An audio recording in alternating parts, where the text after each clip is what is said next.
ഒരു സിനിമയ്ക്ക് വാങ്ങുന്നത് 135 കോടി. അക്ഷയകുമാറിന്റെ ആകെ ആസ്തി എത്ര? നിങ്ങൾ ആദ്യമായിട്ടാണ് ഈ ചാനൽ കാണുന്നെങ്കിൽ എല്ലാവരും ഒന്ന് സബ്സ്ക്രൈബ് ചെയ്ത് ബെല്ലൈക്കൺ ഒന്ന് അമർത്തി ലൈക്ക് ചെയ്യുക, അതുപോലെ തന്നെ ഷെയർ ചെയ്യുക. അപ്പോൾ ആദ്യം തൊട്ട് അവസാനം വരെ ഈ വീഡിയോ ഒന്ന് കാണുക. ബോളിവുഡിൽ പ്രതിവർഷം ഏറ്റവും അധികം സിനിമകൾ ചെയ്യുന്ന നായകതാരമാണ് അക്ഷയകുമാർ. സമീപകാലത്ത് തുടർ പരാജയങ്ങളെ നേരിടേണ്ടി വന്നെങ്കിലും ബോളിവുഡിലെ മുൻനിര താരങ്ങളിൽ ഒരാൾ തന്നെയാണ് ഇപ്പോഴും അക്ഷയകുമാർ. കോവിഡ് കാലത്തിന് മുൻപ് നിർമ്മാതാക്കൾ ഏറ്റവും അധികം മിനിമം ഗ്യാരണ്ടി കൽപ്പിക്കുന്ന നായകനടന്മാരിൽ ഒരാളായിരുന്നു അദ്ദേഹം.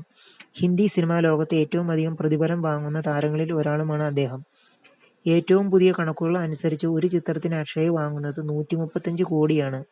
ഇപ്പോഴിതാ അദ്ദേഹത്തിന്റെ ആകെ ആസ്തി സംബന്ധിച്ച റിപ്പോർട്ടുകൾ പുറത്തെത്തിയിരിക്കുകയാണ്. ബോളിവുഡിൽ പ്രതിവർഷം ഏറ്റവും അധികം സിനിമകൾ ചെയ്യുന്ന നായകതാരമാണ് അദ്ദേഹം. 4-5 സിനിമകളൊക്കെ അദ്ദേഹം പലപ്പോഴും ചെയ്തിട്ടുണ്ട്. സിനിമയ്ക്ക് പുറത്ത് നിരവധി ബ്രാൻഡുകളുടെ അംബാസഡറുമാണ് അക്ഷയകുമാർ. പരസ്യചിത്രങ്ങളിൽ അഭിനയിക്കുന്നതിന് 6 കോടിയാണ് അക്ഷയ് വാങ്ങുന്നത്.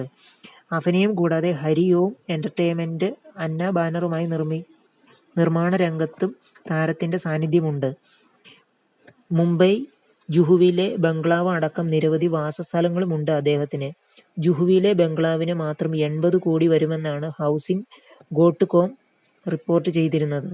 മുംബൈയിൽ തന്നെ ഘർ വെസ്റ്റിൽ 1878 ചതുരശ്ര അടി വിസ്തീർണമുള്ള ഒരു അപ്പാർട്ട്മെന്റും ഗോവയിൽ ഒരു പോർച്ചുഗീസ് സ്റ്റൈൽ വില്ലയും ഉണ്ട്. മുംബൈയിലെ അപ്പാർട്ട്മെന്റിന് 7.8 കോടിയും ഗോവയിലെ വില്ലയ്ക്ക് 5 കോടിയും മൂല്യമുണ്ട്. 10 കോടി വരെ വിലയുള്ള കാറുകളും 260 കോടിയുടെ പ്രൈവറ്റ് ജെറ്റും അക്ഷയകുമാറിന് ശേഖരത്തിൽ ഉണ്ടെന്നാണ് റിപ്പോർട്ട്. ലൈഫ് സ്റ്റൈൽ ഏഷ്യയുടെ കണക്ക് പ്രകാരം അക്ഷയകുമാറിന്റെ ആകെ ആസ്തി 742 കോടിയാണ്. അപ്പോൾ മറക്കാതെ എല്ലാവരും ഒന്ന് ബെല്ലൈക്കൺ അമർത്തി ഒന്ന് ലൈക്ക് ചെയ്യുക, അതുപോലെ തന്നെ ഒന്ന് സബ്സ്ക്രൈബ് ചെയ്യണേ.